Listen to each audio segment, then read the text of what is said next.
प्रणाम। मैं अनिल कुमार पांडे हूँ।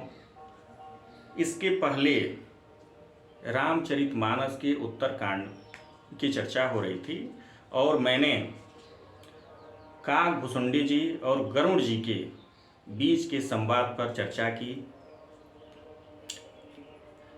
काकभुसुंडी जी अपने पूर्व जन्म की कथा गरुड़ जी से बता रहे हैं और यह कथानक कलियुग के दुष्प्रभाव पर जारी था कि जिस पूर्व जन्म में काकभुसुंडी जी ने जन्म लिया था उसमें कलियुग कैसा था, उस कलियुग की वो व्याख्या कर रहे हैं। एक दोहा पूर्व का लेकर के मैं शुरू करता हूँ।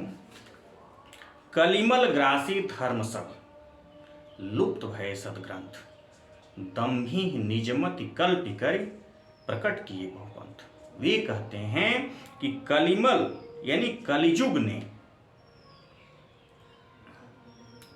पापों से लिप्त होकर, कलियुग के पापों ने सभी धर्मों को ग्रस लिया था। सदग्रंथ लुप्त हो गए। जो ग्रंथ सदग्रंथ कहते हैं, जो ग्रंथ आपको सदगति अच्छी शिक्षा दें उनको सदग्रंथ कहा जाता है, वे लुप्त हो गए। दंभियों ने, जो दंभ भरने वाले लोग थे, वे दंभियों ने अपनी बुद्धि से, अपने स्वविवेक से कल्पना कर करके बहुत से पंथ प्रकट कर दिए। भय लोग सब मोह बस, लोभ ग्रसे शुभ कर्म, सुनु हरिजान ज्ञान निधि, कहूँ कछुक कलिधर्म। वे आगे कहते हैं कि सभी लोग, जितने लोग थे, मोह के वश हो गए और अशुभ कर्मों को लोभ ने हड़प लिया। शुभ कर्मों को लोभ ने हड़प लिया। हे ज्ञान के भंडार श्री हरि के वाहन गरुड़ जी, सुनिए, अब मैं कलि के कुछ धर्म कहता हूं। कलि का उस कलियुग में किस प्रकार का धर्म था उसकी चर्चा कर रहे हैं। वरण धर्म नहीं आश्रमचारी, श्रुति विरोध रत सब नर नारी, द्विज श्रुति बेचक भूप प्रजासन, को नहीं मान निगम अनुशासन। कहते हैं कलियुग में न वर्ण धर्म रहता है, न चारों आश्रम रहते हैं। जो वर्ण धर्म और आश्रम की व्यवस्था कही जाती है वे कलियुग में नहीं रहते हैं। सब स्त्री पुरुष वेद के विरोध में लगे रहते हैं। जितने भी स्त्री और पुरुष कलयुग में होते हैं ये सभी वेदों के विरोधी होते हैं। ब्राह्मण वेदों के बेचने वाले, ब्राह्मणों पे कटाक्ष किया है कि ब्राह्मण कैसे कलयुग में होते हैं। वेदों के बेचने वाले यानी वेदों के विक्रेता होते हैं और राजा प्रजा को खा डालने वाले। इस युग के जो राजा होते हैं, जो राजा कहते हैं अपने आप को, वे प्रजा को ही खाने वाले होते हैं, प्रजा को खा डालने वाले होते हैं। वेद की आज्ञा को कोई नहीं मानता, न राजा न प्रजा, न स्त्री न पुरुष। आगे कह रहे हैं मार्ग सोई जो जा कहूं भावा, मार्ग सोई जो जा कहूं भावा, पंडित सोई जो गाल बजावा, मिथ्या रंभ दंभ रति जोई, ताकहु संत कहीं सब कोई।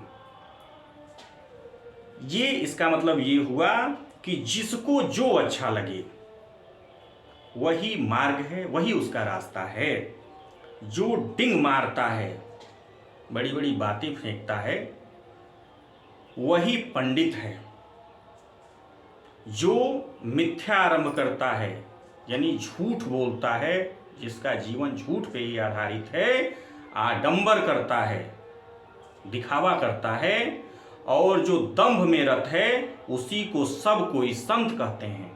बड़ी अच्छी इन्होंने संत की परिभाषा दी है जो उन्होंने उस कलयुग में देखा था। सोई सयान जो परधन हारी, जो कर दंभ सो बड़ अचारी, जो कह झूठ मस्खरी जाना, कलयुग सोई गुणवंत बखाना। क्या क्या होता है कलयुग में उसे सुनिए। जो जिस प्रकार से दूसरे के धन का हरण कर ले।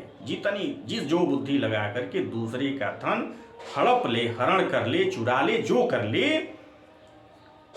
उसी को सब लोग बुद्धिमान कहते हैं।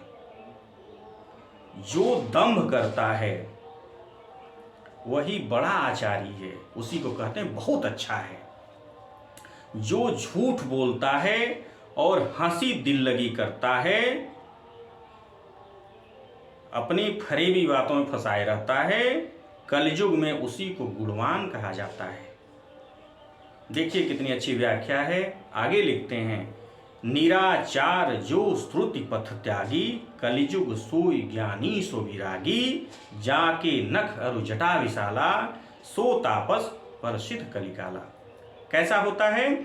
जो आचारहीन है और वेद मार्ग को छोड़े हुए है। आचारहीन मतलब जिस रास्ते पे चलना चाहिए, जो आचरण होना चाहिए उसने उसका परित्याग कर दिया है, वेद मार्ग को छोड़ दिया है। जो सदग्रंथों के बताए हुए रास्ते हैं, उस रास्ते का जिसने परित्याग कर दिया है, कलयुग में वही ज्ञानी है और वही वैराग्यवान भी है, जिसके बड़े बड़े नख और लंबी लंबी जटाएं हैं। जाके नख और जटा विशाला, सो तापस प्रसिद्ध कलिकाला, वही इस कलयुग में सबसे बड़ा तपस्वी है। आगे कहते हैं, अशुभ वेशभूषण धरे, भक्षा भक्ष जे खाय। अशुभ वेशभूषण धरे, भक्षा भक्ष जे खाय, ते योगी ते सिद्धि नर, पूज्यते कलयुग माय। क्या इसका अर्थ है? जो अमंगल वेश और अमंगल भूषण धारण करते हैं, यानी वो वेश धारण करते हैं जो उन्हें नहीं धारण करना चाहिए, यानी जो वेद संबद्ध नहीं है, अमंगल भेष और भूषा धारण कर लेते हैं लोग। और भक्ष अभक्ष से अर्थ यह है कि क्या खाना चाहिए और क्या नहीं खाना चाहिए। सब कुछ जो खा लेता है, यानी खाने योग्य और न खाने योग्य, सबको जो खाता है, भक्ष अभक्ष सब जो भक्षण करता है, वे ही योगी हैं, उसी को योगी कहा जाता है। वे ही सिद्ध हैं और वे ही मनुष्य कलयुग में पूजनीय हैं। एक बार और सुनिए इस दोहे को, अशुभ वेशभूषण धरे, भक्षा भक्ष जे खाय, ते योगी ते सिद्धि नर, पूज्यते कलयुग माय। कितना अच्छा वर्णन है। काकभुसुंडी जी गरुड़ जी से उस कलयुग की बात कह रहे हैं। आगे कहते हैं, जे अपकारी चार तिन, कर गौरव मान्यतेई, मनक्रम बचन लबारते, बक्ता कलिकाल म। कहते हैं, जिनके आचरण दूसरों का अपकार करने वाले हैं, यानी जो आचरण है हमेशा दूसरों का अहित ही करना है, बनाना नहीं है, सिर्फ दूसरों को बिगाड़ना है, इस तरह का जिसका आचरण है, उन्हीं को बड़ा गौरव होता है और वे ही सम्मान के योग्य होते हैं। सम्मान मतलब उन्हीं को इज्जत प्रतिष्ठा मिल पाती है।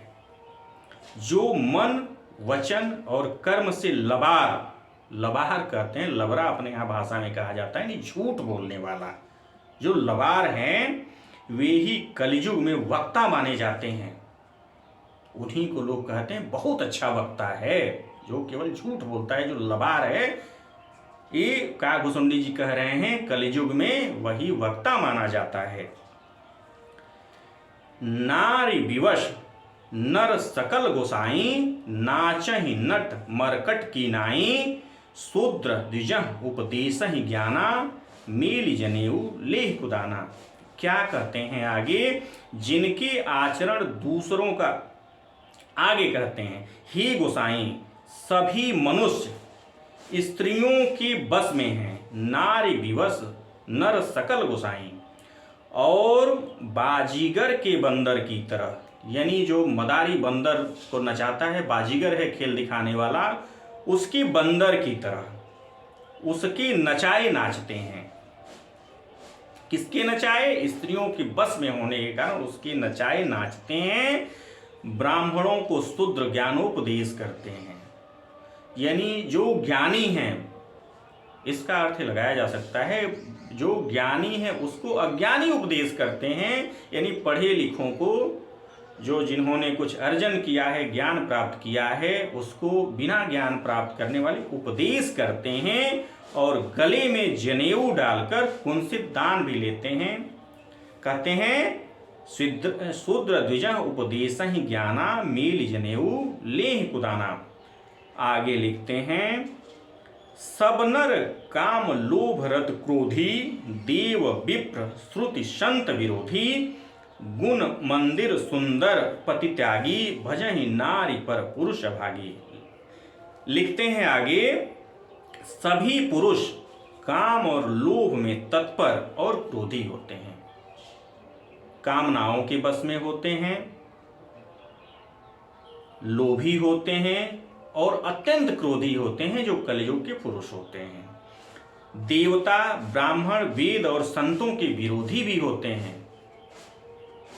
अभागिन स्त्रियां गुणों के धाम, यानी इस युग में स्त्रियों के चरित्र का भी वर्णन है कि अभागिन स्त्रियां गुणों के धाम सुंदर पति को छोड़कर पर पुरुष का सेवन करती हैं, दूसरों के साथ रहना अच्छा लगता है उनको। आगे लिखते हैं सौभागिनी विभूषण हीना विधवा के श्रृंगार नवीना गुर शिष बधिर अंध का लेखा एक न सुनई एक नहीं देखा। क्या होता है, सुहागिनी स्त्रियां जो हैं, जो सौभाग्यवती हैं, जिनके पति हैं, अच्छे हैं, वे आभूषणों से रहित होती हैं, यानी वे श्रृंगार जो सौभाग्य के आभूषण होते हैं उनको धारण नहीं करती, नहीं करना चाहती हैं। और ठीक इसके विपरीत जो विधवाओं के लिए नित्य श्रृंगार करने की मनाही वेद पुराण करते हैं, तो यहाँ क्या लिखा है इन्होंने कि विधवाओं के नित्य नए श्रृंगार होते हैं। जिन्हें नहीं करना चाहिए जो कर्म, वो कर्म करता है, जिनको करना चाहिए वो कर्म नहीं करता है। इसका अर्थ हुआ शिष्य और गुरु में कैसा संबंध होता है उसका जिक्र है। शिष्य और गुरु में बहरे और अंधे का हिसाब किताब होता है। कैसा, शिष्य गुरु के उपदेश को सुनता ही नहीं और गुरु जो होता है वो शिष्य को देखता ही नहीं, यानी उसे ज्ञान दृष्टि से नहीं देखता है। यानी गुरु और शिष्य के बीच का संबंध भी जो होना चाहिए वो वास्तव में नहीं होता है। आगे लिखते हैं हरई शिष्य धन शोक न हरई सो गुरु घोर नरक महु परई मातु पिता बालक बुलावई उदर भरें सोई धर्म सिखावई। क्या होता था उस कलयुग में, कहते हैं जो गुरुओं पे यानी शिक्षा देने वालों पे ये बात कही गई है कि जो गुरु शिष्य का धन हरण कर लेता है, यानी अपने शिष्य से धन ले लेता है शिक्षा देने के लिए और शोक का हरण नहीं करता, जिसके लिए शिष्य उनके पास आया है, अपने अज्ञान को मिटाने आया है, उस अज्ञान को मिटा नहीं पाता, वह घोर नरक में पड़ता है। वह गुरु जो शिष्य का धन ले लेता है और उसके अज्ञान को मिटा नहीं पाता, वह घोर नरक में पड़ता है। कैसा, माता पिता बालकों को बुलाकर वही धर्म सिखलाते हैं जिससे पेट भरे। आगे कहते हैं कि माता पिता अपने बच्चों को क्या कहते हैं, क्या कौन सी शिक्षा प्राप्त करने के बारे में कहते हैं, वे कहते हैं कि बेटा वही शिक्षा प्राप्त करो जिससे तुम्हारा पेट भरे। जो कलयुग का भुसुंडी जी ने देखा था वे गरुड़ जी से उसका वर्णन कर रहे हैं। वो बता रहे हैं कि मैंने पूर्व जन्म में क्या देखा था। बस थोड़ा सा विराम और आगे की कथा लगातार जारी है। प्रणाम।